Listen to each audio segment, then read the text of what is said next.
जय गौरी, जय दुर्गा मैया। सभी भक्तों को चैत्र नवरात्रों की बहुत बहुत शुभकामनाएं। दुर्गा मैया आपकी सभी मनोकामनाएं पूर्ण करे। जिस चीज की भी आप कामना करते हैं वह आपको अवश्य ही प्राप्त हो। दुर्गा मैया आपको सभी प्रकार से फल पूरित करे, वह आपका भला करे। दुर्गा मैया की व्रत कथा विधि व नवरात्र व्रत कथा के बारे में जानेंगे। इस व्रत में उपवास व फलाहार आदि का कोई विशेष नियम नहीं है। प्रातः उठकर स्नान करके मंदिर में जाकर या घर पर ही नवरात्रों में दुर्गा जी का ध्यान करके व्रत रखना चाहिए, कथा पढ़नी चाहिए। कन्याओं के लिए यह व्रत विशेष फलदायक है। श्री जगदम्बा जी की कृपा से सब विघ्न दूर हो जाते हैं। कथा के अंत में बारंबार दुर्गा माता तेरी सदा ही जय हो, जय अम्बे माँ अवश्य करें। बृहस्पति जी बोले, हे ब्रह्मा जी, आप अत्यंत बुद्धिमान, सर्वशास्त्र और चारों वेदों को जानने वाले श्रेष्ठ हो। हे प्रभु, कृपा कर मेरा वचन सुनो। चैत्र आश्विन माघ और आषाढ़ के शुक्ल पक्ष में नवरात्र का व्रत और उत्सव क्यों किया जाता है? हे भगवान, इस व्रत का फल क्या है? किस प्रकार करना उचित है? और पहले इस व्रत को किसने किया, सो विस्तार से कहो। बृहस्पति जी का ऐसा वचन सुनकर ब्रह्मा जी कहने लगे, हे बृहस्पति, प्राणियों का हित करने की इच्छा से तुमने बहुत ही अच्छा प्रश्न किया है। जो मनुष्य मनोरथ पूर्ण करने वाली दुर्गा, महादेव, सूर्य और नारायण का ध्यान करते हैं वे मनुष्य धन्य है। यह संपूर्ण कामनाओं को पूर्ण करने वाला है। इसके करने से पुत्र चाहने वाले को पुत्र, धन चाहने वाले को धन, विद्या चाहने वाले को विद्या, सुख चाहने वाले को सुख मिल सकता है। इस व्रत के करने से रोगी मनुष्य का रोग दूर हो जाता है। कारागार में बंद हुआ मनुष्य बंधन से छूट जाता है। मनुष्य की समस्त विपत्तियां दूर हो जाती हैं और उसके घर में संपूर्ण संपत्तियां आकर उपस्थित हो जाती हैं। बंध्या और काक बंध्या, इस व्रत के करने से पुत्र पैदा हो जाता है। समस्त पापों को दूर करने वाले इस व्रत के करने से ऐसा कौन सा मनोरथ है जो सिद्ध नहीं हो सकता? इस अलभ्य मनुष्य देह को पाकर भी नवरात्र का व्रत नहीं करता, वह अनेक प्रकार से दुखी रहता है। यदि व्रत करने वाला मनुष्य सारे दिन उपवास न कर सके तो एक समय भोजन करे और उस दिन वाधो सहित नवरात्र व्रत की कथा स्मरण करे। हे बृहस्पति, जिसने पहले इस महाव्रत को किया उसका पवित्र इतिहास मैं आपको बताता हूँ, तुम सावधान होकर सुनो। इस प्रकार ब्रह्मा जी का वचन सुनकर बृहस्पति जी बोले, हे ब्राह्मण, मनुष्यों का कल्याण करने वाले इस व्रत को कहो। मैं सावधान होकर सुन रहा हूँ, आपकी शरण में आए हुए मुझ पर कृपा करो। ब्रह्मा जी बोले, पीठत मनोहर नगर में एक अनाथ नाम का ब्राह्मण रहता था। मैं भगवती दुर्गा का भक्त था। उसके संपूर्ण सद्गुणों से युक्त मानो ब्रह्मा की सबसे पहली रचना हो ऐसी यथार्थ नाम वाली सुमति नाम की एक अत्यंत सुंदर पुत्री पैदा हुई। वह कन्या सुमति अपने पिता के घर बालकपन में अपनी सहेलियों के साथ क्रीड़ा करती हुई इस प्रकार बढ़ने लगी जैसे शुक्ल पक्ष की कलाएं बढ़ती हैं। उसका पिता प्रतिदिन जब दुर्गा की पूजा और होम किया करता था उस समय वह भी नियम से वहां उपस्थित रहती थी। एक दिन सुमति अपनी सहेलियों के साथ खेलने लग गई और भगवती के पूजन में उपस्थित नहीं हुई। उसके पिता को पुत्री की ऐसी असावधानी देखकर क्रोध आया और पुत्री से कहने लगा कि हे दुष्ट पुत्री, आज प्रभात से तूने भगवती का पूजन नहीं किया। इस कारण मैं किसी कुष्ठी दरिद्री मनुष्य के साथ तेरा विवाह करूंगा। इस प्रकार कुपित पिता का वचन सुनकर सुमति को बड़ा दुख हुआ और पिता से कहने लगी, हे पिताजी, मैं आपकी कन्या हूँ, मैं सब तरह से आपके अधीन हूँ।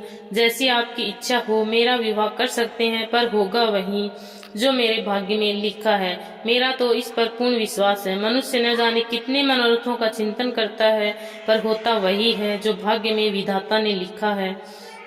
जो जैसा कार्य करता है उसको फल भी उसी कर्म के अनुसार मिलता है, क्योंकि कर्म करना मनुष्य के अधीन है पर फल देना देव के अधीन है। जैसे अग्नि में पड़े तृण आदि उसका अधीन प्रदीप्त कर देते हैं, उसी प्रकार अपनी कन्या के ऐसे निर्भयता से कहे हुए वचन सुनकर उस ब्राह्मण को और अधिक क्रोध आया। तब उसने अपनी कन्या का विवाह एक कुष्ठी के साथ कर दिया और अत्यंत क्रुद्ध होकर पुत्री से कहने लगा, जाओ जाओ, जल्दी जाओ और अपने कर्म का फल भोगो। देखो भला भाग्य के भरोसे रहकर क्या करती हो। इस प्रकार के कहे हुए पिता के कटु वचनों को सुनकर सुमति मन में विचार करने लगी, अहो मेरा बड़ा दुर्भाग्य है जिससे मुझे ऐसा पति मिला। इस तरह अपने दुख का विचार करती हुई वह सुमति अपने पति के साथ वन में चली गई और भयावह कुशायुक्त स्थान पर उन्होंने रात बड़े कष्ट से व्यतीत की। उस गरीब बालिका की ऐसी दशा देखकर भगवती पूर्व पुण्य के प्रभाव से प्रकट होकर सुमति से कहने लगी, हे दीन ब्रह्माणी कामाक्षिणी, मैं तुम पर प्रसन्न हूँ। तुम जो चाहो सो वरदान मांग सकती हो। मैं प्रसन्न होने पर मनवांछित फल देने वाली हूँ। इस प्रकार भगवती दुर्गा का वचन सुनकर ब्रह्माक्षिणी कहने लगी कि आप कौन हैं जो मुझ पर प्रसन्न हुई हैं? यह सब मुझसे कहो और अपनी कृपा दृष्टि से मुझ पर दीन दासी को कृतार्थ करो। ऐसा ब्रह्माणी का वचन सुनकर देवी कहने लगी कि मैं आदि शक्ति हूँ और मैं ब्रह्म विद्या और सरस्वती हूँ। मैं प्रसन्न होने पर प्राणियों का दुख दूर कर उनको सुख प्रदान करती हूँ। हे ब्रह्माणी, मैं तुझ पर तेरे पूर्व जन्म के पुण्य के प्रताप से प्रसन्न हूँ। तुम्हारे पूर्व जन्म का वृत्तांत सुनाती हूँ। तू पूर्व जन्म में भील की स्त्री थी और अति पतिव्रता थी। एक दिन तेरे पति निषाद ने चोरी की करने के कारण तुम दोनों को सिपाहियों ने पकड़ लिया और ले जाकर जेल खाने में कैद कर दिया। उन लोगों ने तेरे और तेरे पति को भोजन भी नहीं दिया। इस प्रकार नवरात्र के दिनों में तुमने तो कुछ खाया ही नहीं और न ही जल पिया, इसलिए 9 दिन तक एक नवरात्र का व्रत हो गया। हे ब्रह्माणी, उन दिनों में जो व्रत हुआ उस व्रत के प्रभाव से मैं प्रसन्न होकर तुम्हें मनवांछित फल दे रही हूँ। तुम्हारी जो इच्छा है सो मांगो। इस प्रकार दुर्गा के वचनों को सुनकर ब्रह्माणी बोली कि मैं आपको प्रणाम करती हूँ, कृपा कर मेरे पति के कोढ़ को दूर करो। देवी कहने लगी, उन दिनों में जो तुमने व्रत किया उस व्रत के एक दिन का पुण्य अपने पति के कोढ़ को दूर करने को अर्पण करो। मेरे प्रभाव से तेरा पति कोढ़ से रहित और सोने के समान बल वाला कांति में शरीर वाला हो जाएगा। ब्रह्माणी देवी के वचन सुनकर वह ब्रह्माणी बहुत प्रसन्न हुई और पति को निरोग करने की इच्छा से ठीक है ऐसे बोली। तब उसके पति का शरीर भगवती दुर्गा की कृपा से पुष्टहीन होकर अति कांति में हो गया। कांति को देखकर चंद्रमा की कांति भी क्षीण हो जाती है। वह ब्रह्माणी पति की मनोहर देह को देखकर देवी को अति पराक्रम वाली समझकर स्तुति करने लगी। हे दुर्गे, आप दुर्गति को दूर करने वाली, तीनों जगत का संताप हरने वाली, समस्त दुखों को दूर करने वाली, रोगी मनुष्य को निरोग करने वाली, प्रसन्न होने पर मनोवांछित वस्तु देने वाली और दुष्ट मनुष्यों का नाश करने वाली हो। तुम ही सारे जगत की माता और पिता हो। हे अम्बे, मुझ निरपराध अवला का मेरे पिता ने कुष्ठी मनुष्य के साथ विवाह कर मुझे घर से निकाल दिया। उसकी निकाली हुई मैं पृथ्वी पर घूमने लगी। आपने ही मेरा इस आपत्ति रूपी समुद्र से उद्धार किया है। हे देवी, मैं आपको प्रणाम करती हूँ, मुझ दीन की रक्षा करो।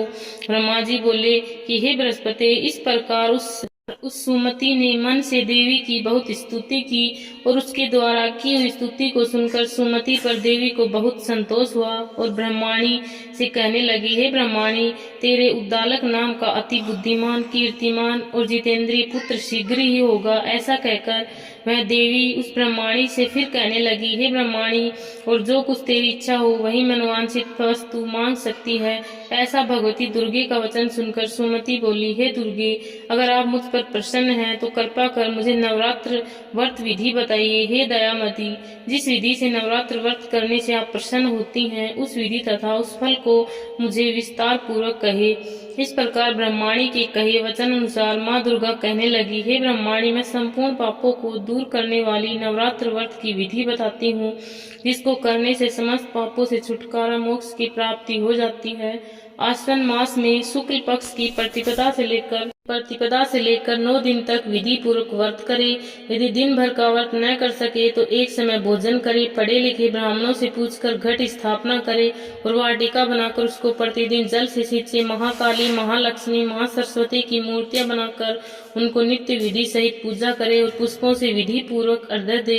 बिजोरा के फूल द्वारा अर्घ्य देने से रूप की प्राप्ति होती है। जायफल से कीर्ति, दाख से कार्य सिद्धि होती है, आंवले से सुख और केले से भूषण की प्राप्ति। इस प्रकार फलों से अर्घ्य देकर तथा विधि हवन करे। खांड, घी, शहद, जौ, तिल जो भी आपके पास उपलब्ध है उससे हवन करे। गेहूं से होम करने से लक्ष्मी की प्राप्ति होती है। खीर तथा चंपा के पुष्पों से धन, पत्तों से तेज एवं सुख की प्राप्ति होती है। आंवले से कीर्ति और केले से पुत्र, कमल से राज सम्मान और दाखों से सुख संपत्ति की प्राप्ति होती है।